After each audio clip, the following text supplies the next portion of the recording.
주보 있는 찬송합니다. 예수 사랑합니다.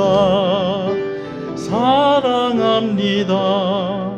온 마음 다여 오직 주님 한 분만 간절히 더 원합니다.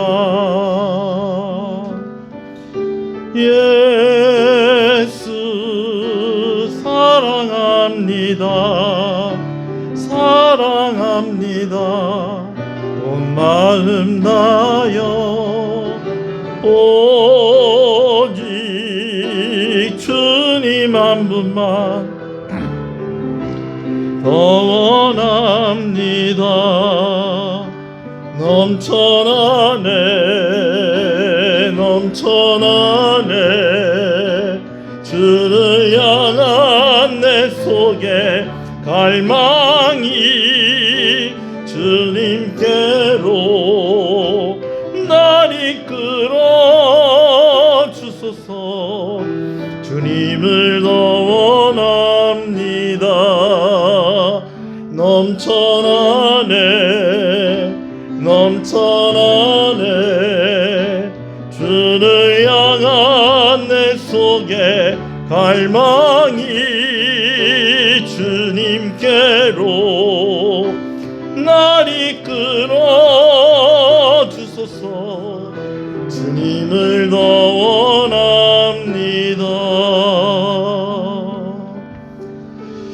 할렐루야. 수요일 예배 오신 여러분들을 주님의 이름으로 환영합니다. 우리 한번 찬송을 한 장 더 부르시고 우리 몇 가지 기도 제목 가지고 함께 기도하는 시간 가지도록 하겠습니다. 우리 주보에 있는 찬송 그 크신 하나님의 사랑 함께 찬양합니다.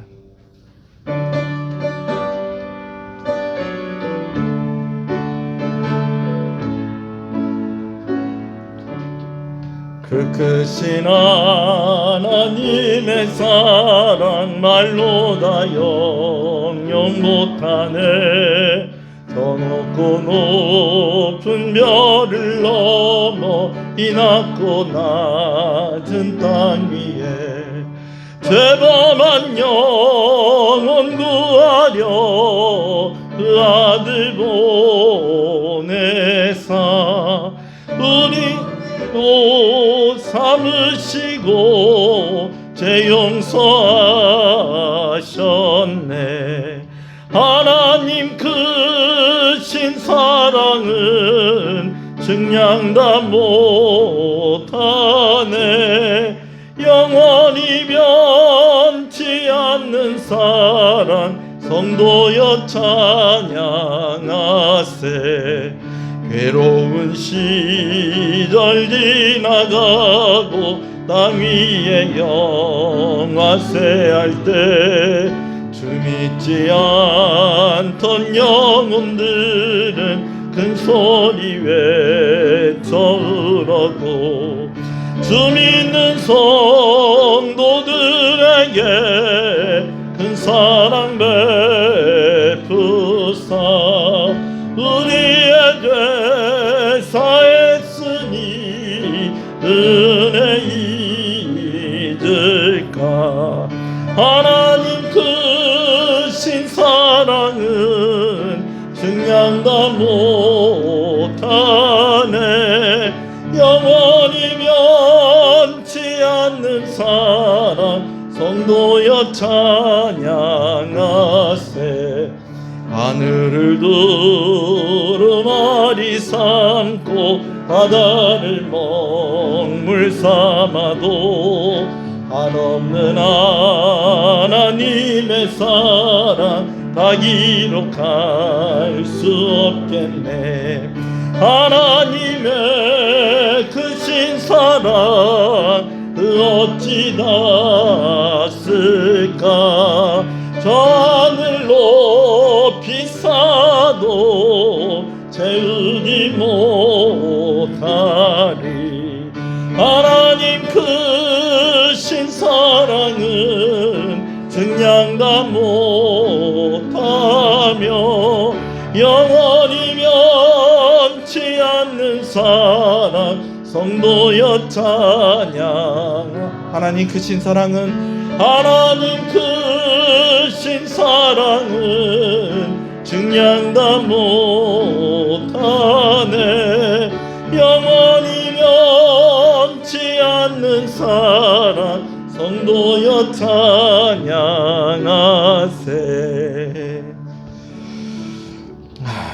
우리 먼저 오늘 하루의 삶을 좀 돌이켜보면서 우리 하나님 앞에 나아가기를 원합니다. 솔로몬이 왕이 되었던 그 이유를 우리가 추적해 가는 가운데에 우리가 한 가지 힌트를 얻는 것은 그에게 지어주신 하나님께서 지어주신 이름이 있었다는 것입니다. 그것은 바로 하나님의 사랑을 받은 자라는 것이죠. 오늘 우리가 하나님 사랑을 받은 자들답게 살았는지를 우리 살펴보면서 우리 먼저 회개하면서 이 시간에 은혜 받기를 소망하며 주의 성령의 충만함을 구하면서 우리 먼저 기도하겠습니다. 주님의 이름을 부릅니다. 주여 주여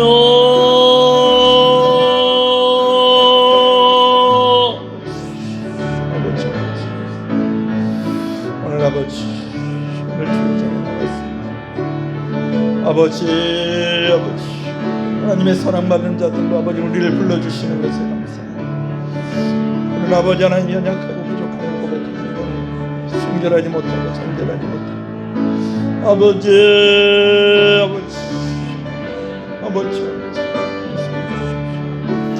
이 시간 아버지 하나님 하나님의 말씀을 아버지 우리에게 허락하여 주셔서 주여 은혜를 주시옵소서. 아버지 예수님의 십자가를 붙잡습니다. 보혈의 능력을 의지하며 나아갑니다. 우리를 덮으시고 우리를 긍휼히 여기시고 우리를 안으시고 아버지 하나님 은혜 가운데 아버지 우리를 주시옵소서. 우리 기도할 때에 우리 육신이 연약한 이들을 위해서, 마음이 연약한 이들을 위해서 기도하겠습니다. 특별히 내일 정다순 권사님 1시 30분으로 수술 시간이 잡혔다고 합니다. 척추 수술을 하게 되어지는데 그 모든 과정 가운데 하나님께서 간섭해 주시고 치료해 달라고 우리 정다순 권사님 위해서 기도해 주시고요. 또 코로나19 상황 가운데에 참 우리 성도들 다 힘들고 어렵습니다. 그렇죠? 우리 생각나는 이름들이 있을 것입니다. 그 외에도 육신이 연약하고 또 힘든 상황 가운데 있는 성도들 여러분 생각나시는 대로 여러분 기도해 주시고 우리 자녀들 위해서 또 가족들 위해서 같이 기도하는 시간을 가지도록 하겠습니다. 주님의 이름을 부릅니다. 주여 주여 아버지 감사합니다. 성도들이 함께 모여서 기도하게 하시는 것을 감사합니다. 아버지 우리가 우리 자신을 위해서 기도하는 것뿐만 아니라 서로를 위해서 기도하게 하시는 것을 감사합니다. 오늘 아버지는 이 밤에 아버지는 우리가 특별히 우리 귀한 권사님 위해서 기도합니다. 정다순 권사님 아버지 하나님 척추 협착으로 아버지 하나님 오랫동안 힘들고 어려운 가운데 있었다가 이제 결단하여서 수술을 받게 되어집니다. 아버지 하나님께서 함께 해주셔서 그 수술의 모든 과정 가운데 하나님께서 간섭하여 주시고 아버지께서 시작하시고 아버지께서 마무리 지어 주시기를 간절히 소원합니다. 하나님 소원하는 것은 마취가 잘 되게 해주시고 또 마취가 잘 풀리게 해주시고 의사의 손길을 통하여서 아버지 하나님 제하야 될 것들은 제하여지고 또 붙여야 될 것들은 붙여지면서 아버지 하나님 온전히 나음을 입는 귀한 시간이 되게 하여 주시옵소서. 창조주의 손길로 아버지는 그 상처를 어루만져 주시고 그 통증을 다스려 주시고 나음을 입는 역사가 귀한 은혜의 역사가 아버지는 그 시간 가운데 있게 하시고 회복도 빠르게 하시고 함께하는 아버지는 귀한 장로의 마음을 붙잡아 주시고 아버지는 은혜로 허락하여 주시기를 간절히 소원하고 소원합니다. 이 외에도 아버지 하나님 여러가지 아버지는 질병과 몸의 통증과 아픈 것으로 아버지는 고생하고 있는 우리 시은의 성도들을 주께서 붙잡아 주시고 치료하는 손길로 그들을 어루만져 주시고 아버지는 치유하여 주시기를 간절히 소원하고 소원합니다. 경제적으로 어렵고 또 아버지는 마음이 힘든 아버지는 우리 성도들도 있을 것입니다. 아버지 하나님께서 그 마음 위로하여 주시고 만져주시고 아버지 하나님 힘이 되어주시고 산성이 되어주신 하나님이신 것을 아버지는 그들이 경험하게 하여 주시옵시고 아버지 주의 이름으로 말미암아 아버지 하나님 일어설 힘을 허락하여 주시옵시고 주의 이름으로 말미암아 온전케 되어지는 역사가 일어나게 하여 주시옵소서. 우리 자녀들과 아버지 하나님 노년에 있는 우리 부모님들을 주께서 기억하여 주시옵시고 코로나의 아버지 하나님 질병이 아버지 하나님 두려움 가운데 있는 아버지 하나님 이 땅이 아버지 하나님 속히 아버지 하나님 제자리로 돌아올 수 있도록 주님 인도하여 주시옵시고 수고하는 이들이 있습니다. 그들 가운데 아버지 하나님 은혜를 더하여 주시옵시고 우리 성도들 어디를 가든지 안전하게 하시고 어디를 가든지 힘을 내게 하시고 어디에 있든지 간에 주를 의지하면서 아버지 하나님 마음을 놓고 아버지 하나님 생각을 놓고 있는 것이 아니라 비전을 붙잡고 의욕을 가지고 하나님을 향해서 아버지 하나님 더 크게 아버지 하나님 사용되어지는 우리 성도들 되게 하여 주시옵소서. 다시 한 번 더 구하오니 우리 귀한 권사님 수라는 모든 아버지 하나님 순간순간들 모든 과정들 아버지께서 간섭하여 주시옵시고 온전하게 깨끗하게 나음으로 하나님께 영광을 돌리게 하시고 아버지 하나님 우리가 함께 기도하는 이것이 아버지 하나님 우리 귀한 권사님 마음을 더 담대하게 하고 위로받게 하여 주는 아버지 하나님 그런 시간이 되어지게 하여 주시옵소서. 우리 한 번 더 기도할 때에 우리 오늘 안영 간사님 예수원도단 진주지부 대표 간사님이십니다. 오늘 말씀을 전해 주시는데 이 말씀 듣고 우리가 은혜 받게 해달라고 기도해 주시고요. 또 간사님 사역하는 가운데에 또 함께 동력하시는 여러 간사님들 가운데에 하나님께서 은혜가 있게 해달라고 기도해 주시고 또 우리는 선교사님 한 분씩 또 구역과 연결되어서 우리가 기도하게 되어지는데 우리 예수전도단 구역 우리 정유경 권사님 우리 구역장으로 계시는데요. 구역원들을 위해서도 우리 한번 기도했으면 좋겠습니다. 우리 한번 기도합니다. 주여 주여 아버지 감사합니다. 오늘 아버지는 귀한 목사님 보내주셔서 우리가 주의 말씀을 듣게 하시는 것을 감사합니다. 아버지 하나님 은혜의 시간이 되게 하시고 깨달음의 시간이 되게 하시고 아버지 하나님 우리가 위로받는 시간이 되게 하시고 힘을 얻는 시간이 되어지게 하여 주시옵소서. 아버지 소원하오니 아버지의 말씀을 통해서 새로운 결단이 있게 하여 주시옵시고 말씀을 전하시는 아버지 귀한 간사님 아버지께서 그 삶과 사역 가운데 은혜를 더하여 주시옵시고 돕는 이들을 붙여주시옵시고 아버지 하나님께서 늘 함께 하심으로 말씀에 민감하게 아버지 하나님 사람의 마음에 민감하게 아버지 하나님 그러나 아버지 하나님의 뜻대로 일들을 하나하나 이루어가는 아버지 하나님 귀한 영역과 실력을 갖춘 아버지 하나님 귀한 간사님 되게 하여 주시옵소서. 예수원단 진주지부를 주님의 이름으로 축복합니다. 하나님께서 함께하여 주시옵소서. 더불어서 아버지 하나님 우리 아버지 하나님 예수원단 구역을 위해서 기도합니다. 구역장에게 아버지 하나님 힘을 더하여 주시옵시고 우리 구역원들 한 사람 한 사람 정말 아버지 하나님 힘들고 어렵고 아버지 하나님 어려운 아버지 하나님 그런 마음들 하나님께서 헤아려 주시고 살펴주시고 은혜 주시기를 간절히 소원하오니 아버지 은혜를 주시옵소서. 교회에 충성하고 아버지 하나님 함께 그 직분을 감당하기 위해서 아버지 하나님 희생하고 아버지 말씀 주께서 기울이시 은혜를 주시옵소서. 살아계신 하나님 아버지 감사합니다. 오늘 이 저녁에 우리가 주의 말씀을 듣기 위해서 또 우리가 함께 기도하기 위해서 모였습니다. 함께 기도한 여러 기도의 제목에 하나님께서 응답하여 주시고 특별히 아버지 하나님 내일 수술받는 우리 귀한 권사님 담대한 마음을 주시고 아버지의 수술이 시작되고 마무리되어지는 모든 순간순간들 또 회복되어지는 모든 과정들 가운데에 하나님의 특별하신 은혜와 은총이 있기를 간절히 소원합니다. 창조주의 손길로 만져주시고 아버지는 그 마음 위로하여 주시고 힘을 더하여 주시기를 간절히 소원합니다. 아버지 하나님 오늘 귀한 간사님 오셔서 우리와 함께 말씀을 나누게 하시는 것을 감사합니다. 참 다 어려운 이때에 특별히 선교단체들이 얼마나 또 많이 힘들고 어렵겠습니까? 그러나 또 힘있게 또 아버지 하나님 아름답게 사역하는 그 모습을 보면서 우리가 도전을 받습니다. 오늘 말씀을 통해서도 은혜 받는 귀한 시간이 되게 하시고 우리 귀한 간사님의 사역과 함께 일하는 동력자들과 가정 가운데에 하나님께서 은혜를 주시옵소서. 우리 성도들 오늘 하루 종일 참 피곤하고 힘들고 애쓰면서 살았습니다. 오늘 이 시간이 우리에게 힘이 되고 위로가 되는 귀한 시간 되게 하여 주시옵소서. 예수님 이름으로 기도합니다. 아멘. 할렐루야. 우리 오늘 귀한 간사님 오셔서 말씀 전해 주십니다. 우리 목사님 나오셔서 말씀 전해 주실 때에 많은 은혜 있으시기를 바랍니다.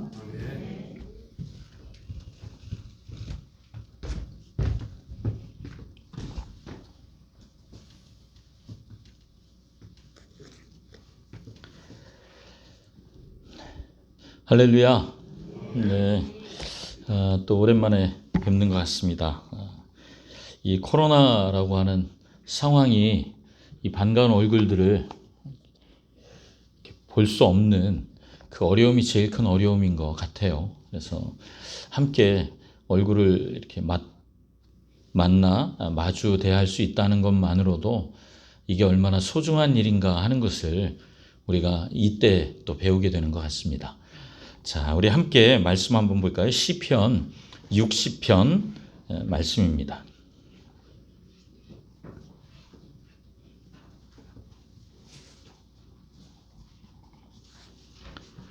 시편 60편 함께 1절부터 12절까지 우리가 함께 한번 말씀을 읽겠습니다.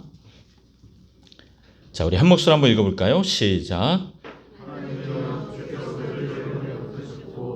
분노하셨사오나 지금은 우리를 회복시키소서. 주께서 땅을 진동시키사 갈라지게 하셨사오니 그 틈을 기우소서. 땅이 흔들림이니이다. 주께서 주의 백성에게 어려움을 보이시고 비틀거리게 하는 포도주를 우리에게 마시게 하셨나이다. 주를 경외하는 자에게 깃발을 주시고 진리를 위하여 달게 하셨나이다. 주께서 사랑하시는 자를 건지시기 위하여 주의 오른손으로 구원하시고 응답하소서. 하나님이 그의 거룩하심으로 말씀하시되 내가 뛰놀리라. 내가 세겜을 나누며 숫꽃 골짜기를 측량하리라. 길르앗이 내 것이요 므낫세도 내 것이며 에브라임은 내 머리의 투구요 유다는 나의 규이며 모압은 나의 목욕통이라. 에돔에는 나의 신발을 던지리라. 블레셋아 나로 말미암아 외치라 하셨도다. 누가 나를 이끌어 견고한 성에 들이며 누가 나를 에돔에 인도할까? 하나님이여 주께서 우리를 버리지 아니하셨나이까? 하나님이여 주께서 우리 군대와 함께 나아가지 아니하시나이다.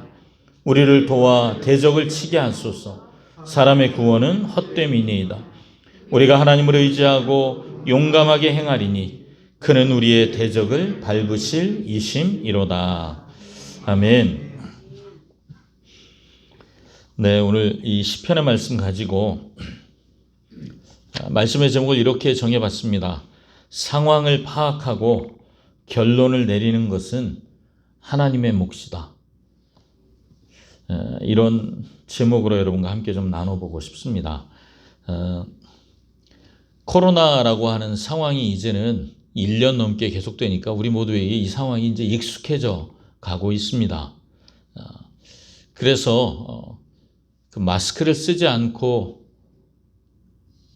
지나가는 사람을 길에서 만날 때마다 깜짝 놀라더라고요, 제가. 저희 집 앞에서 며칠 전에도 어떤 분이 마스크를 안 쓰고 걸어가시는데 제 마음에 깜짝 놀라는 마음에 나도 놀랐어요. 야, 이게 이렇게 놀랄 일인가 싶은. 그런데 그게 우리에게 이제 익숙해져 버린 상황이 됐잖아요. 자, 이런 상황을 살아가는데 그나마 우리나라의 방역 시스템은 그래도 괜찮은 편이라고 합니다. 오늘 오후에 제가 아프리카에 있는 선교사님이 SNS로 글을 남긴 걸 제가 잠깐 읽었는데요. 그 아이들이 다니는 학교에서 확진자가 나와서 그래서 이제 오늘부터 나오지 말라고 연락이 왔대요. 근데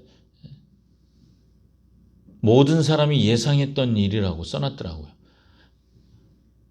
하도 그 나라는 이 방역 시스템 자체가 잘 돼 있지도 않고 사람들이 너무 신경을 안 쓰고 그래서 분명히 이런 일이 터진다라고 예상했는데 그런 일이 오고야 말았다. 아마 곳곳에서 더 많은 일들이 터질 것 같다. 여러분, 우리가 신뢰하고 참 선진국이라고 생각했던 많은 나라들이 오히려 방역 시스템에 구멍이 나고 하는 이야기 우리 듣잖아요. 제가 오늘 뭐 이 얘기 하려고 그러는 것이 아니라 그에 반해 우리가 살고 있는 이 대한민국이란 나라는 방역 시스템은 세계적으로 아주 잘 갖추어진 그런 나라이죠. 그래서 소위 K 방역이라고 불리잖아요. 코리아 방역. 이게 이렇게 잘 만들어진 이유가 우리나라가 전에 그 메르스라고 하는 독감이 우리나라에 유행할 때 하도 고생을 해서 그래서 이 매뉴얼들을 잘 만들어 놓았기 때문이라고 하더라고요. 여러분 이렇게 전에 뭔가 어려웠던 그리고 힘들었던 아니면 뭐 그게 아니더라도 늘 반복해서 뭔가 해봤던 어떤 일들을 반복해서 다시 겪으면서 배우는 걸 학습 효과라고 부릅니다. 그러니까 학습 효과라고 하는 말은 그러니까 방역에만 적용되는 말이 아니고요. 사회의 각 영역에서 뭔가 반복해서 여러 번 반복해서 그 일을 하다 보면 그러면 그 일을 통해서 나도 모르게 배우게 되는 일들, 그걸 학습 효과라고 부른다는 거죠. 자, 오늘 제가 이 말씀을 드리는 오늘 우리가 읽은 이 본문 시편의 말씀인데 사실 이 본문이 우리가 읽지는 않았지만 그 앞에 괄호 쳐져 있는 부분이 있잖아요.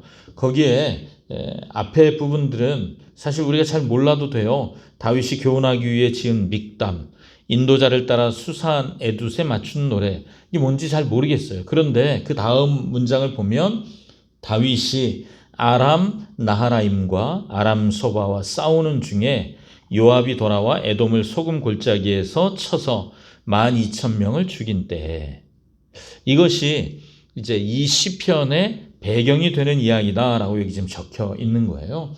그러니까 우리가 어디 있는지는 잘 모르지만 아람 나하라임, 아람 소바, 학자들이 추정하기를 이스라엘의 북쪽에 있었던 그런 도시들이었을 것이라고 추정을 하는데, 그렇다면 다윗의 군대를 이끌고 이스라엘의 북쪽 지방으로 원정을 떠난 거죠. 정복하는 전쟁을 벌이고 있던 어떤 때의 이야기입니다. 근데 그때 그들이 전쟁하러 나가는 길에 아마 에돔이라고 하는 나라가 이 다윗의 군대를 뒤에서 기습했던 것 같습니다. 그래서 전쟁을 치르러 나가다가 첫 패배를 당한 거예요. 여러분, 뭔가 해보려고 나갔는데 계획대로 하나도 안 되고 기습을 당해갖고 첫 번째 패배를 당했어요.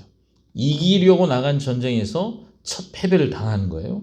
여러분, 이런 경우에 우리는 보통 두 가지 태도를 취합니다.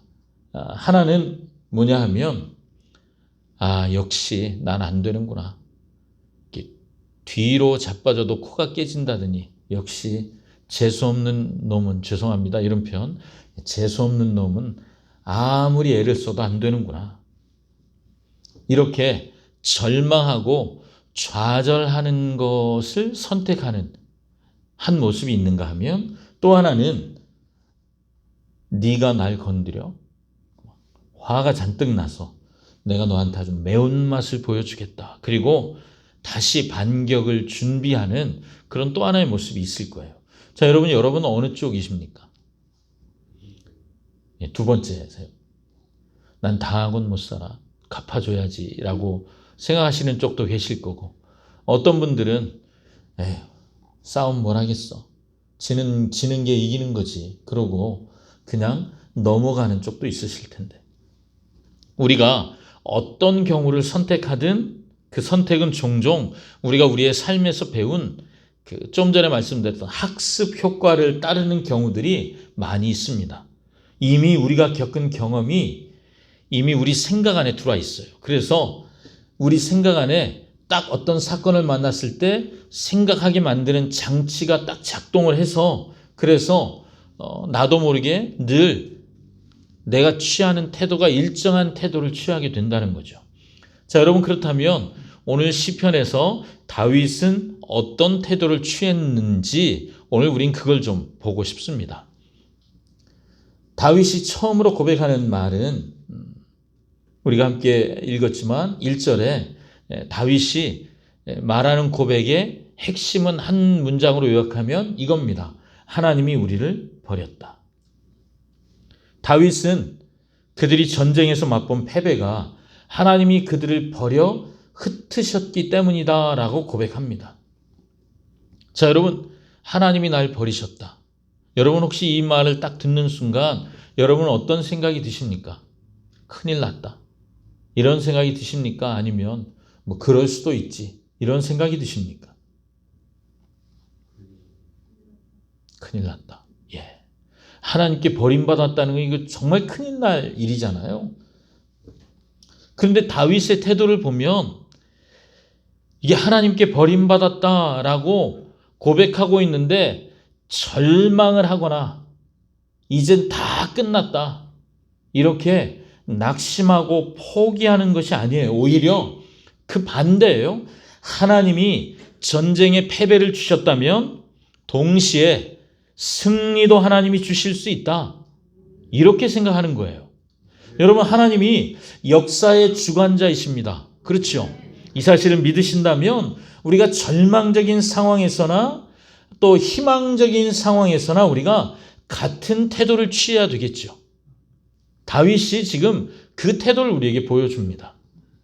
근데 저는 이 말씀 묵상하면서 사실 오늘 아침에 이 말씀 묵상하면서 내가 나를 보니까 전 그렇지 못한 거예요. 일이 잘 될 때는 세상에서 저보다 더 열정적인 예배자는 없어요. 일이 잘 될 때는. 일이 잘 될 땐 하나님 박수 받으실 최고 막 뛰고 춤추고 막 누가 말려도 춤을 출 판이에요. 그런데 내 마음대로 일이 풀리지 않을 때 그때 난 뭘 하나 생각해 봤더니 매번 그러진 않아요. 그렇지만 간혹 제 마음에 찾아오는 것이 세상에서 제일 큰 의심이 한 번씩 드는 거예요. 하나님 정말 계신가? 여러분 혹시 어떠십니까? 그 절망적 상황이 너무 커 보여서 포기하기에 급급한 거예요. 안 돼. 못해. 그런데 오늘 이 시편의 말씀을 통해 하나님은 특별히 다윗을 통해서 절망이 클수록 오히려 소망이 더 큰 것이라는 사실을 이게 역설이라고 하잖아요. 그 역설을 우리에게 가르쳐주고 계십니다. 절망적 상황을 하나님이 허락하신 것이라면 여러분 그 사실을 믿으신다면 이 상황을 뒤집어서 소망으로 바꾸실 수 있는 분도 오직 하나님뿐이다라는 사실을 우리가 믿을 수 있어야 한다는 것이죠. 여러분 혹시 프로야구 좋아하세요? 예, 우리 자매님들은 고개를 벌써 몇 분은 절레절레 흔드셨어요. 저는 프로야구, 우리나라의 프로야구가 출범할 때부터 제가 있던 지역의 연고 구단이었던 여러분 들어보셨는지 모르겠어요. 그 산미 슈퍼스타즈를 저는 응원했습니다. 나중에 이 팀이 팔려갔고요. 청보 핀토스가 됐다가 나중에 태평양 돌핀스가 돼요. 근데 이 팀 이렇게 이름이 계속 바뀌지만 이 팀은 너무 신실한 팀이에요. 한결같아요. 변함이 없어요. 뭐가 변함이 없냐 하면 늘 져요. 한결같이 져요. 늘 매 시즌마다 꼴찌를 도맡아 하는 팀이었어요. 그래서 사실 이 팀이 승리하는 게 낯설 때가 많아요. 오늘은 이겼네? 이런 거예요. 또 언제부턴가 제가 좋아하는, 제가 응원하는 그 산미 슈퍼스타즈 팀이 야구를 할 때 제가 중계를 보다가 한 3분의 2 정도, 한 6회 정도 되면 벌써 점수 차가 나기 시작하거든요. 그러면 더 이상 안 봤어요. 제가 생각하는 거예요. 결과가 너무 뻔해요. 오늘도 또 지는구나. 여러분, 이게 학습 효과라고 하는 거예요. 매번 패배가 쌓이니까 그냥 선수들도 보면 별 의욕이 없어 보여요.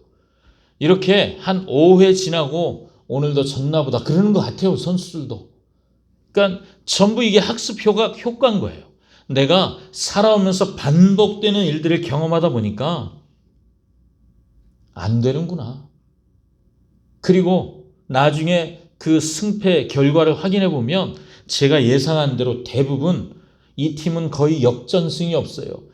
오늘은 이기나 보다 하면 8회 말에 역전당해갖고 치고 늘 그런 팀이에요. 이걸 경험할수록 제가 포기가 점점 빨라지는 걸 경험하게 됐어요. 패배를 학습하니까 늘 지는 것이 학습되니까요. 낙심이 익숙해지는 거예요. 여러분, 우리가 살아가는 인생이 혹 이렇지 않습니까? 우리 마음대로 안 되잖아요. 그렇죠, 여러분? 대단히 죄송합니다만 우리 인생이 우리 마음대로 안 되잖아요. 저도 여러분에게 인생이 여러분 마음대로 될 것입니다라고 말씀드리고 싶지만 안 되는 게 팩트잖아요.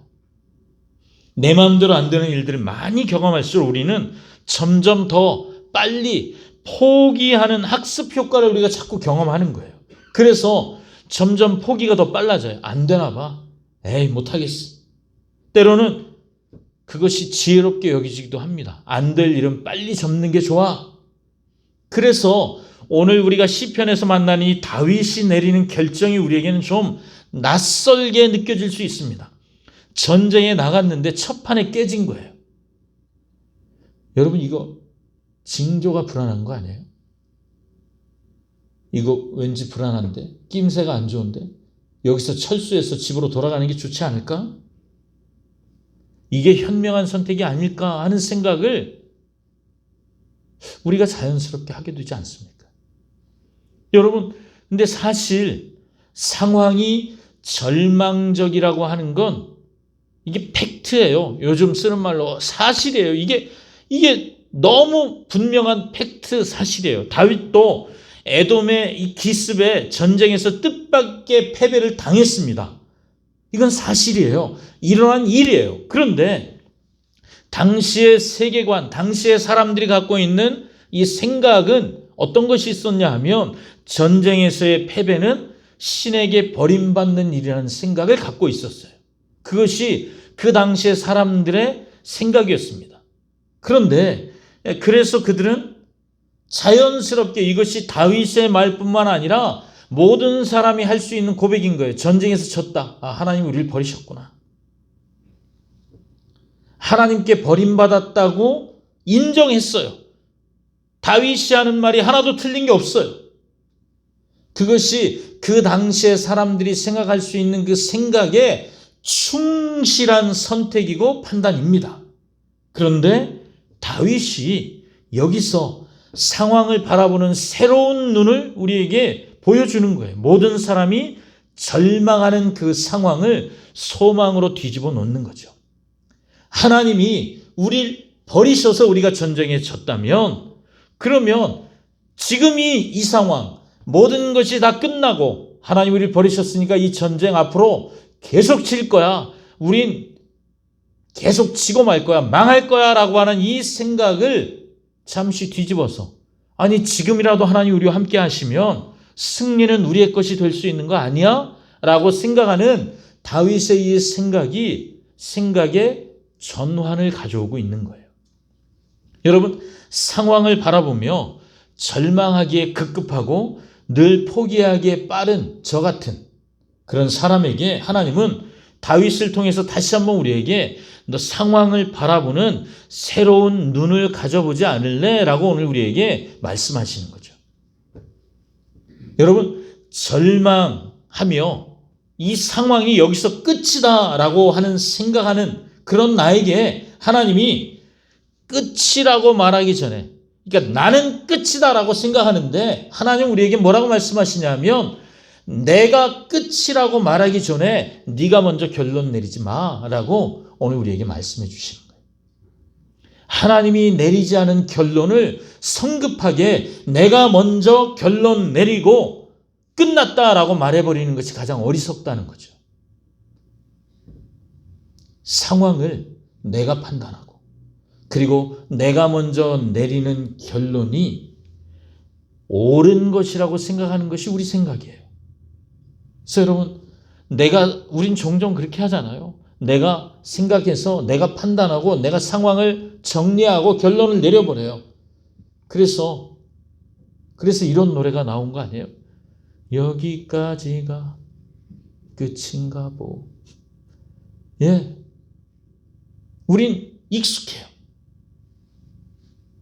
여러분, 믿음으로 사는 삶이란 내가 생각해서 내가 결론을 내리고 내가 끝을 내버리는 것이 아니에요. 믿음으로 사는 삶이란 내가 상황을 판단하지 않고 하나님이 상황을 판단하시고 결론을 내리시기까지 기다리는 삶이에요. 여러분, 상황이 점점 더 절망적인 상황으로 바뀌는 것은 그건 사실이에요. 우리의 삶의 현실도 마찬가지잖아요. 코로나를 맞아서 점점 시간이 지날수록 힘들어지는 건 사실입니다. 그건 누구도 부인할 수 없어요. 우리 모두가 다 그 힘든 시간들을 보냅니다. 예배도 참 불편하고요. 그리고 경제적으로도 가정 안에서도 뭐 우리의 불편함과 우리의 어려움은 말하자면 한도 끝도 없습니다. 이것이 팩트입니다. 그래서 우리는 이 팩트를 보며 결론을 내가 내리는 거예요. 끝났다. 그런데 오늘 다윗은 하나님이 그렇게 하나님이 끝이라고 말씀하시지 않는 한 기다리라는 거예요. 하나님이 결론을 내리시기까지 기다리는 것, 이게 진짜 믿음이라는 것입니다. 같은 사실을 바라보면서도 포기하는 믿음이 아니라 다시 소망으로 일어서는 믿음의 자리에 우리 모두를 초청하고 계시는 거죠. 여러분, 다윗이 모든 사람이 다 안 된다고 포기하는 상황에 다윗이 혼자 된다, 하나님 우리와 함께 하시면 된다, 여러분 이렇게 말하는 다윗은 혹시 조증 환자입니까? 늘 모든 게 막 좋은 그런 낙관론자인가요? 여러분, 하나님은 오늘 우리에게 세상을 그렇게 보지 말고 좋게 봐라고 우리에게 그냥 세상을 바라보는 낙관론자가 되라고 우리에게 말씀하시는 것이 아닙니다. 여러분, 근거가 없는 낙관론은 경계해야 돼요. 이유 없이 그냥 잘 될 거야. 여러분, 우리가 그런 말 하잖아요. 영혼이 없다고. 옆에서 내가 힘들어할 때 옆에 있는 사람들이 잘 될 거야, 영혼을 안 담고 하는 그 말도 위로가 안 되잖아요. 근거가 없는 말이 우리에게 위로가 되지 않아요. 그래서 우리에게는 근거가 필요해요. 무엇 때문에 이런 낙관론을 갖게 될 것인가? 다윗은 무엇 때문에 이런 소망의 말을 할 수 있는가? 여러분, 6절 한번 우리 다시 한번 읽어볼까요? 6절로 가서 한번 읽어보겠습니다. 6절 읽겠습니다. 시작. 하나님이 그의 거룩하심으로 말씀하시되 내가 뛰놀리라. 아멘. 여기까지만 우리 함께 볼까요? 다윗이 우리에게 지금 보여주는 근거가 뭐냐라고 말할 때 다윗이 보여주는 근거는 하나님의 말씀입니다. 하나님이 그의 거룩하심으로 말씀하셨대요. 근데 그 말씀을 들은 다윗의 반응이 뭐라고 그래요? 내가 뛰놀리라. 여러분, 이 뛰논다라고 하는 이 표현은 이런 의미를 갖고 있대요. 기쁨을 주체하지 못하고 펄쩍펄쩍 뛴다. 그냥 내가 뛰놀리라 그냥 해보는 얘기가 아니라 기쁨을 주체할 수 없어서 팔짝팔짝 뛰지 않으면 견딜 수 없는 기쁨이 밀려왔다는 거예요. 그리고 이어지는 말씀이 하나님이 주신 약속인 거예요. 아까 우리가 뛰놀리라까지 읽었잖아요. 그 다음 한번 읽어볼까요? 거기서 8절까지 한번 읽어보겠습니다. 시작. 내가 세겜을 나누며 숫꽃 골짜기를 측량하리라. 길르앗이 내 것이요 므낫세도 내 것이며 에브라임은 내 머리의 투구요 유다는 나의 규이며 모압은 나의 목욕통이라. 에돔에는 나의 신발을 던지리라. 블레셋아 나로 말미암아 외치라 하셨도다. 예, 우리는 읽으면서 뭐 좋은 말 같기도 한데 뭔가 확 와닿지 않아요? 근데 여러분 요약하면 하나님이 에브라임과 유다를 손에 붙드시고 그리고 모압도 치시고 에돔을 모욕하시고 블레셋에 불벼락을 내리실 것이다 이런 말씀을 하고 계신 거예요. 더 간단하게 요약하면 하나님이 말씀하시는 거예요. 다윗아, 내가 너와 너의 군대를 데리고 모압, 에돔, 블레셋을 짓밟도록 해줄게. 여러분, 이게 남의 일이어서 여러분 별로 기쁘지 않으시잖아요. 근데 이 얘기를 다윗이 지금 첫 판에 깨졌는데 그래갖고 분위기 정말 안 좋아요. 부하들이 그렇잖아요, 여러분. 첫 판에 깨졌으니 분위기가 어땠겠어요? 정말 안 좋은 분위기. 패배가 이제 기정사실로 받아들여진 이제 우린 싸워도 질 거야. 그렇게 생각하고 있는 그 사람들에게 하나님의 말씀이 주어진 거예요. 너희가 이긴다. 여러분, 이 정도 말씀이면 팔짝팔짝 튈만하지 않습니까? 이것이 하나님이 내리신 결론인 거예요. 지금 상황을 보고 내리는 결론은 뭐냐면 우린 졌다. 이게 우리가 내리는 결론이에요. 그런데 하나님이 지금 그들에게 결론을 내려주시는 거예요. 내가 너희와 함께 싸운다. 그리고 너희가 이긴다. 여러분, 그래서 12절로 가보니까 다윗이 그 마지막에 이렇게 말씀하는 거예요. 우리가 하나님을 의지하고 용감하게 행하리니 하나님이 내리신 결론에 합당한 반응이죠. 더 이상 패배주의자가 아니에요. 나는 졌어. 안 돼. 망할 거야. 이 전쟁을 포기해야 돼가 아니라 이제 하나님의 약속을 신뢰하고 근거가 분명하니까 하나님의 약속이 있으니까 하나님이 내리신 결론이 있으니까 그 결론을 붙잡고 고백하는 거예요. 우리가 하나님을 의지하고 용감하게 나가 싸우겠습니다. 이것이 하나님이 상황을 판단하시고 내려주시는 결론에 대한 믿음의 행동입니다. 여러분, 믿음으로 산다는 것은 내가 내린 결론에 동의하고 내가 포기하는 삶을 선택하는 것이 아닙니다. 믿음으로 산다는 것은 하나님이 내리신 결론을 받아들이고 전심으로 받아들이고 그 결론이 지시하는 방향으로 나의 삶의 방향을 트는 거예요. 나는 본래 이리로 가고 싶지 않았어요. 그렇지만 하나님이 내 삶의 상황을 하나님이 살피시고 내 상황에 맞게 하나님이 결론을 내려주셔서 너의 방향은 이거야 라고 말씀하시면 내가 생각지 않았던 방향이지만 내 삶의 방향을 트는 거예요. 이것이 믿음의 삶인 것입니다. 주님이 저에게 그리고 여러분에게 물으십니다. 너에게 이 믿음이 있니? 믿음으로 살겠다고 믿음의 삶을 살겠노라고 말하면서 하나님이 내린 결론을 신뢰하고 너는 너의 삶의 방향을 틀고 있느냐라고 우리에게 오늘 묻고 계십니다.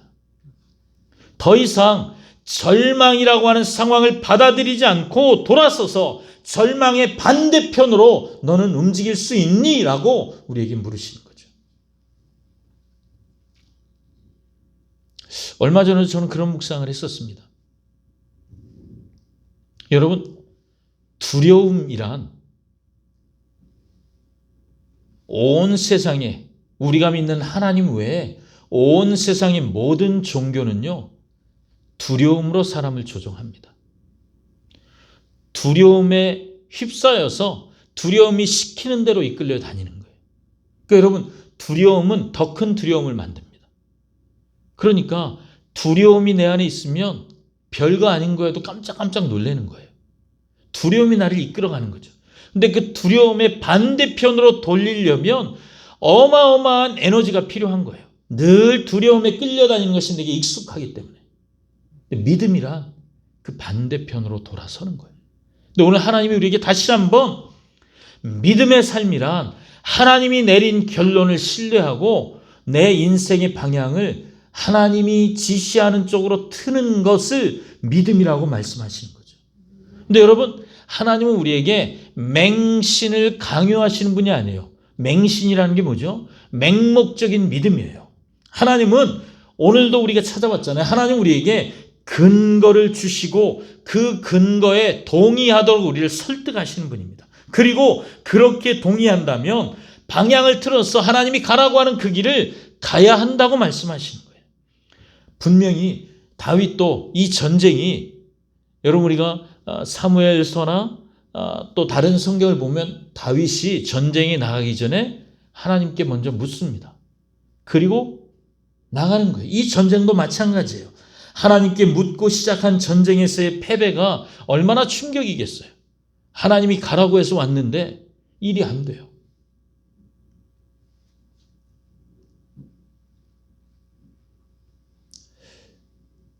제가 화요일 날마다 저희가 예배를 드리는 예배팀에 선교사님 한 분이 오셔서 발렌티어로 섬겨주세요. 이 선교사님은 미국의 알래스카라는 곳 아시죠? 알래스카 하면 떠오르는 게 뭐죠? 예, 에스키모. 춥다. 사람이 거기 사나? 근데 하나님이 이 가정에 너희가 그곳에 가서 그곳의 원주민들에게 선교해라 하는 마음을 주셔갖고요. 그래서 훈련을 받고, 그리고 제가 섬기는 예수노예라는 선교단체에서 공식적으로 파송을 받으셨어요. 그래서 미국, 거기가 미국 땅이니까 미국 비자를 받아야 들어가니까요. 미국 비자를 신청하는 작업을 하고 있는 중에 코로나가 터져버린 거예요. 그래갖고 지금 이제 내일, 오늘이 수요일이잖아요. 내일 아침에 9시 45분에 이제 서울에 있는 미국 대사관에서 비자 인터뷰를 하세요. 이제 요거만 통과하면 미국 가는 거예요. 또 가려면 준비할 일이 또 태산이긴 하지만, 그런데 거의 한 1년 반 이상을 이분들은 기다림의 시간을 가지셨어요. 아니, 하나님이, 이 선교사님이 전에 한번 그런 얘기 하시더라고요. 알래스카를 꿈에도 생각해 본 적이 없으시대요. 어떻게? 한 번도 생각해 본 적이 없는 땅을 주님이 어느 날 품게 하셨고, 아, 그 땅을 내가 가야 하는구나. 동의가 된 거예요. 그런데 가고 싶어도 갈 수 있는 길이 안 열리는 거예요. 그래서 이게 그분들에겐 더 큰 충격인 거예요. 가겠다고 여기저기 다 인사 다 해놨어요. 그래서 사실 저는 좀 더 의도적으로 선교사라고 불러드립니다. 이분들의 정체성이 지금, 내가 지금 선교사로 파송을 받았는데 나가지 못하니 내가 선교사가 맞아? 아니요, 선교사시죠. 그래서 저는 이분들의 퇴로를 차단할 목적으로 무조건 나가라. 선교사님 계속 부르고 있어요. 뭐 선교사가 맞으니까. 근데 다윗도 그랬을 것 같아요. 하나님이 나가라고 해서 나온 전쟁에서 졌어요. 이 리더십을 발휘하고 보여줘야 할 왕으로서의 다윗에게는 이 패배가 더 쓰라릴 수밖에 없습니다. 근데 그걸 받아들여야 하는 상황인 거예요. 그가 사울이 그렇게 죽이려고 할 때 그 고난을 다 이기고 드디어 왕이 되어서 지금은 절망을 생각해야 하는 거죠. 근데 여러분, 절망은 더 큰 절망을 불러오고, 아까 말씀드린 것처럼 두려움은 더 큰 두려움을 가져오는데, 마음도 생각도 지키기 어려운 그 상황에서 하나님이 다윗의 마음을 살짝 돌려주시는 것, 여러분, 이것이 은혜입니다. 은혜는 나는 미처 보지 못하는 그 한 구석을 하나님이 보게 해주시는 거예요.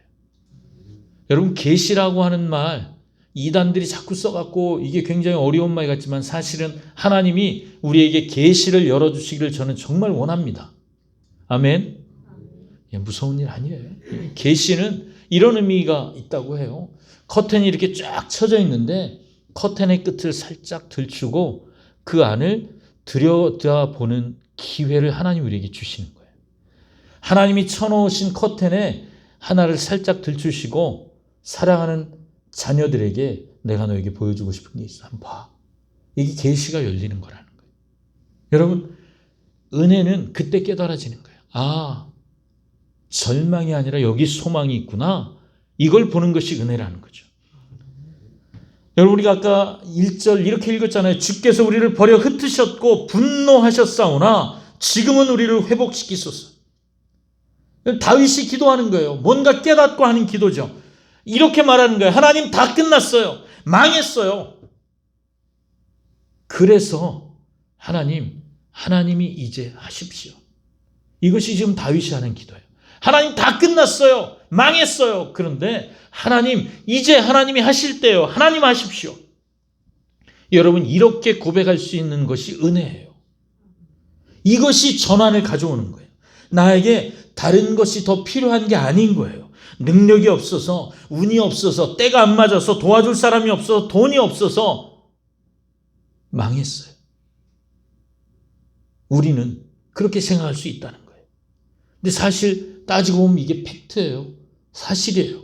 그런데 그러면 뒤집어 생각하면 이 없는 것들이 채워지면 나는 다시 흥할 수 있느냐? 전쟁에서 이길 수 있느냐? 사역과 사업에서 성공할 수 있느냐? 하면 우리는 생각해요. 그렇게만 되면 다시 일어설 수 있을 것 같아요.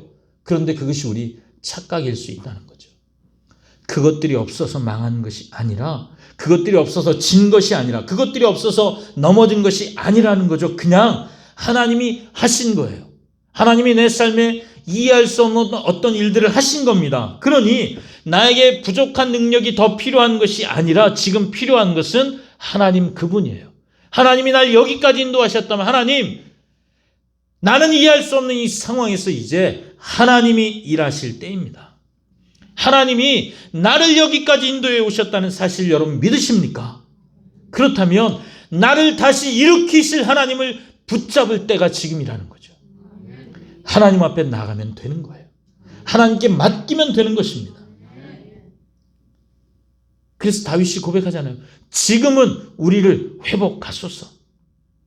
다윗의 승리는 이 고백으로부터 시작되었습니다. 그의 상황에 정리가 일어나고 전환이 일어난 건 이 고백으로부터 시작되었다고 저는 믿습니다.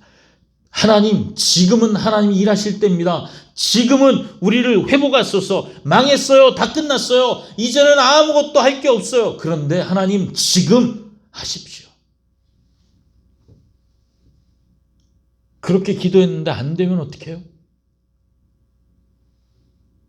여러분, 저는 그렇게 기도했는데도 안 된다면 그것도 받아들이면 된다고 생각합니다. 여러분, 왜 반드시 우린 다 이겨야만 합니까? 여러분, 예수 그리스도를 통하여 하나님 우리에게 그 십자가의 복음을 통해 우리에게 가르쳐 주신 것이 있죠. 하나님 우리에게 이미 죽어야 이기는 싸움을 우리에게 보여주셨어요. 그렇게 이기는 나라가 하나님의 나라라는 사실을 우리에게 말씀해 주셨습니다. 기독교 2000년의 역사가 그걸 증명하고 있잖아요. 그러니까 반드시 이겨야 하는, 반드시 흥해야 하는 건 아니에요. 제가 선교에 대한 새로운 관점들을 열어가는 학교를 요즘은 모여서 할 수 없으니까 온라인으로 진행을 하는데, 그 학교에서 제가 요즘 공부를 하고 있습니다. 한 가지 제가 은혜를 받은 부분이 있는데요. 그게 뭐냐 하면, 어느 순간 기독교 역사를 보니까 그렇게 핍박받던 기독교가 로마라고 하는 제국 안에서 그렇게 핍박받고 수없이 많은 사람들이 원형 경기장에 끌려나가서 짐승의 밥이 됐었잖아요. 인간 횃불이 됐었고 수없이 악랄한 방법으로 죽임을 당했죠. 그런데 어느 시간이 되니까 여러분이 역사에서 배우신 것처럼 기독교가 로마 제국 안에서 공인이 됐어요. 예수 믿는 게 더 이상 불법이 아닌 때가 됐죠. 그리고 더 세월이 흐르니까 로마의 황제 한 사람이 기독교를 로마의 국교로 삼았어요. 더 이상 예수 믿는 건 숨어서 믿을 일이 없고, 이제 예수 믿는 게 너도 나도 다 해야 하는 일이 된 거예요. 로마 안에서. 근데 이제는 예수 믿는 게 너무 좋아졌잖아요. 상황이 너무 바뀌어서 편해졌잖아요. 그런데 그 순간 그런 상황이 돼버리자 로마의 크리스찬들이 로마 제국이 주는 그 안락함과 안정감에 도취되기 시작했다는 거예요. 그래서 더 이상 새로운 곳으로 나가지 않는 거예요. 그렇게 핍박이 심할 때는 내가 언제 죽을지 모르는데도 나가서 복음을 나눴어요. 예수가 그리스도라고 목에 칼이 들어와도 선언했어요. 그런데 어느 순간 이들이 더 이상 그걸 말하지 않기 시작했어요.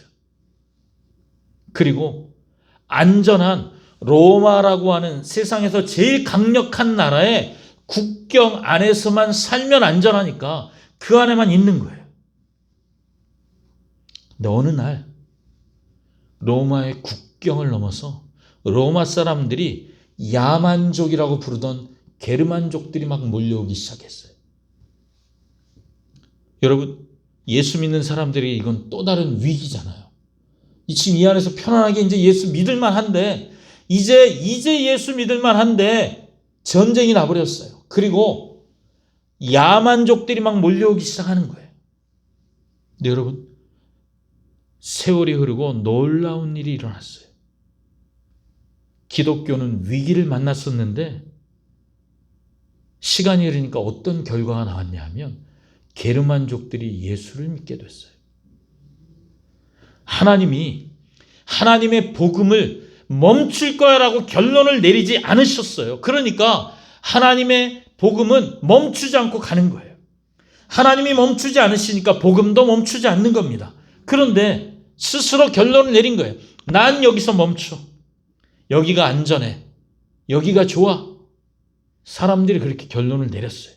그래서 그들의 결론을 따르니까 하나님은 국경을 무너뜨려서라도 위기 가운데 다시 한번 주면서라도 하나님은 하나님의 복음이 얼마나 놀라운 것인지 온 세상의 열방에 살고 있는 하나님의 사람들이 복음이 흘러가는 문을 열어 주신다는 거죠. 여러분, 우리가 만난 위기, 우리가 만난 어려움을 우리는 다 설명할 수 없습니다. 이게 내가 예수를 잘못 믿었기 때문이야. 내가 기도가 부족하기 때문이야. 내가 요즘 신앙이 현찮았기 때문에 이렇게 우리가 다 설명할 수 없어요. 이 상황을 우리는 설명해 낼 수 없어요. 그런데 확실한 거 하나는 살아계신 하나님이 내가 이렇게 어렵고 내가 이렇게 힘들고 내가 이렇게 위기 가운데 있지만 그 하나님이 지금 나를 붙잡고 여기까지 오셨다는 거예요.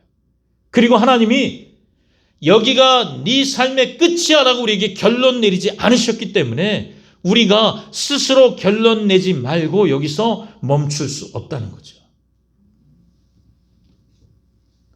여러분, 뭔가 다 멈춘 것 같아서 아쉬우십니까?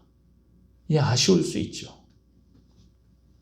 근데 내가 멈추는 것을 하나님이 멈춘 것으로 우린 착각하지 말아야 합니다. 하나님은 멈추지 않으세요.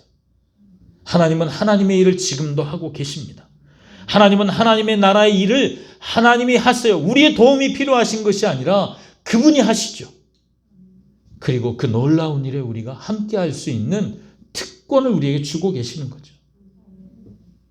그래서 여러분, 결론을 내리자면 하나님이 내리신 결론을 우린 받아들여야 합니다. 여기까지라고 하신다면 여기서 멈추면 돼요. 여기까지가 아니라고 하신다면 힘들어도 다시 일어서서 우린 믿음의 한 걸음을 내디뎌야 합니다. 여러분, 단순한 삶을 살고 싶지 않으세요? 심플 라이프라고 용어로. 단순한 삶은요, 집안에 물건 몇 개 없애는 것이 단순한 삶이 아니에요.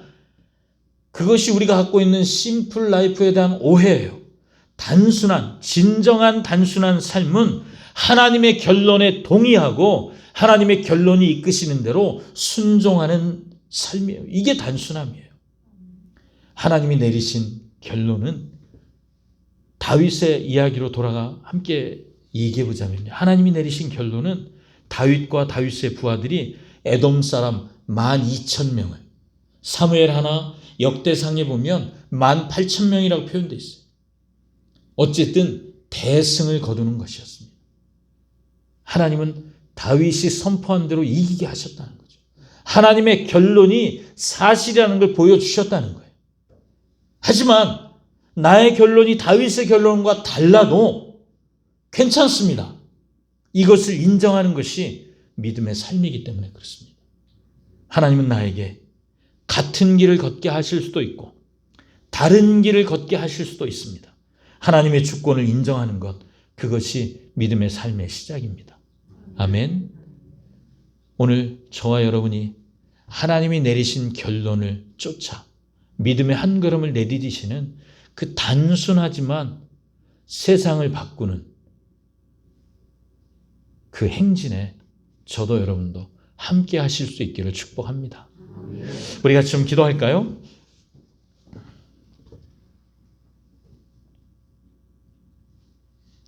이 시간에 우리가 말씀을 생각하며 같이 좀 기도하고 싶은데요. 우리가 경험했던, 내 인생에서 경험했던 실패의 경험, 또 다 끝났다, 포기했던 경험들로 우리가 학습이 돼버렸잖아요. 그래서 내 생각이 너무 쉽게 안 돼, 못해 라고 말하고 포기하고 있다면 오늘 시간 우리 이렇게 기도해보면 어떨까요? 주님, 굳어있는 내 생각의 틀을 깨트려 주시옵소서. 그리고 또 한 가지 이렇게 기도하면 좋을 것 같습니다. 하나님, 내가 가장 단순한 삶을 살고 싶습니다. 하나님이 내린 결론을 신뢰하고 단순하게 순종하는 삶, 하나님, 내가 그렇게 살고 싶습니다. 우리 함께 이 제목들 가지고 기도했으면 좋겠습니다. 같이 기도하겠습니다. 주여,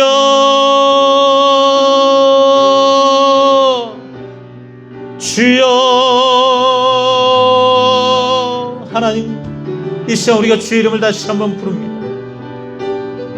우리가 인생을 살아오면서 실패하고 낙심하고, 그래서 내 삶에서 쉽게 포기했던, 나도 모르게 학습되었던 내 삶의 습관적인 태도들이 습관적인 반응을 일으키는 것을 봅니다.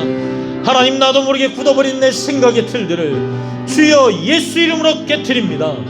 성령 하나님, 내 안에 깨닫게 하여 주십시오.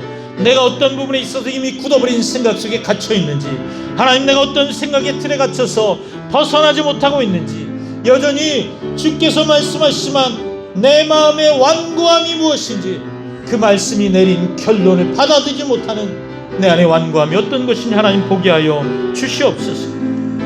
하나님, 그래서 우리가 다시 한번 주님 앞에 기도하고 고백하는 것은, 주님, 우리가 정말 단순한 삶을 살고 싶습니다.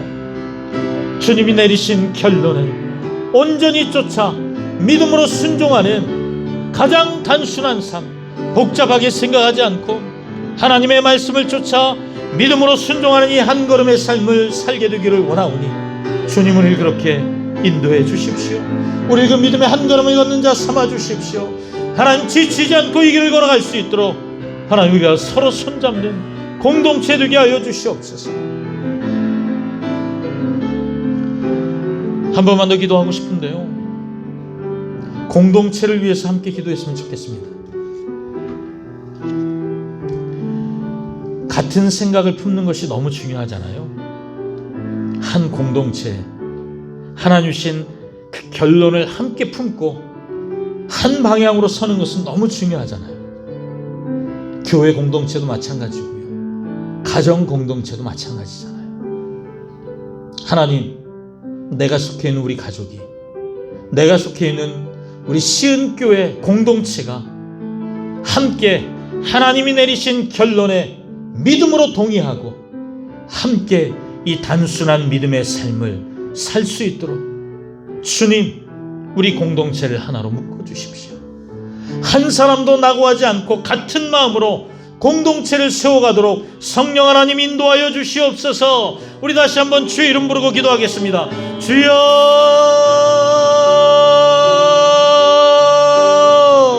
아버지, 우리가 다시 한번 하나님 앞에 간구하며 기도합니다. 하나님, 우리가 세상 가운데 살던 우리를 하나님 한 공동체로 부르셨습니다.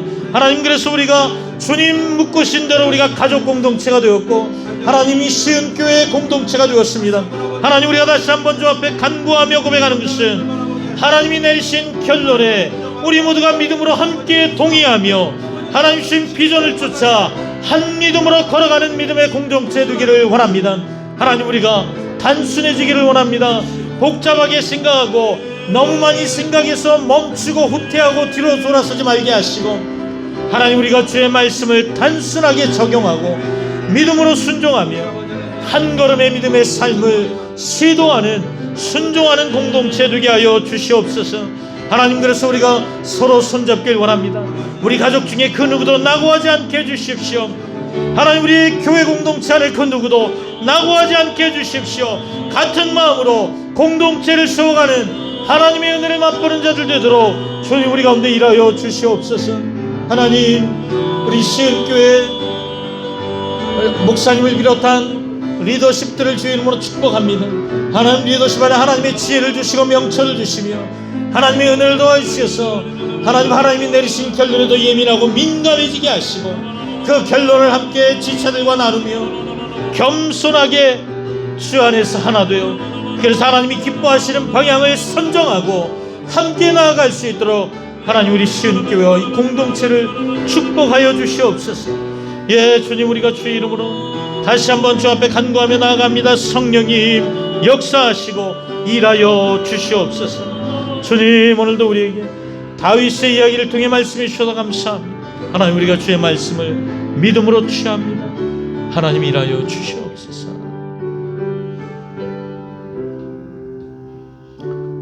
사랑하는 주님,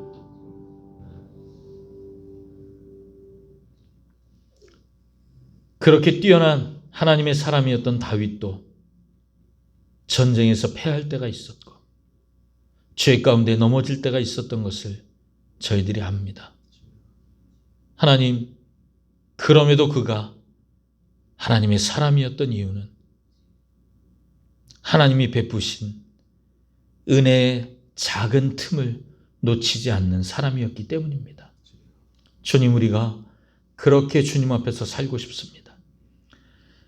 늘 내 눈에 보이는 대로 판단하고 늘 내 귀에 들리는 대로 결론 내렸던 우리의 삶을 돌이켜서 하나님이 결론을 내려주실 때까지 끝이 아니라고 생각하며 기다리는 믿음, 그리고 하나님의 결론에 동의하는 믿음, 한 걸음을 내딛는 순종하는 믿음이 우리의 믿음 되길 원하오니 주님, 우리를 그렇게 다윗과 같이 은혜를 놓치지 않는 믿음의 삶을 단순하게 살아내도록 인도하여 주시옵소서.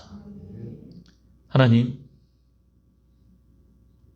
그래서 우리가 속한 가정 그리고 교회 공동체를 다시 한번 주의 이름으로 축복합니다.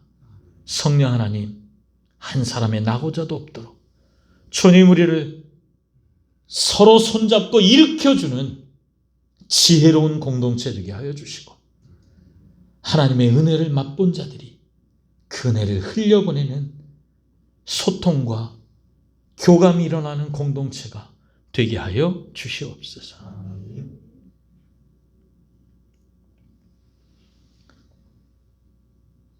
이제는 우리 주 예수 그리스도의 은혜와 하나님 아버지의 우리의 말로 다 설명하고 표현할 수 없는 그 크신 사랑하심과 성령님의 날마다 찾아오시고 인도하시고 깨닫게 하시고 가르치심이 이제 다윗의 이야기를 나의 이야기 삼아 단순하게 순종하는 믿음의 삶을 살기로 결단한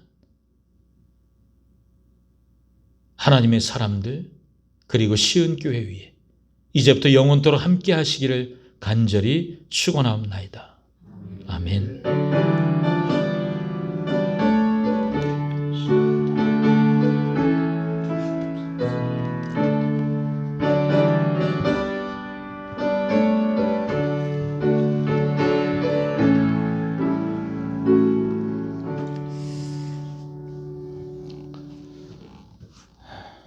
할렐루야. 좀 꺼주십시오. 우리 한번 옆 사람 인사하시겠습니다. 잘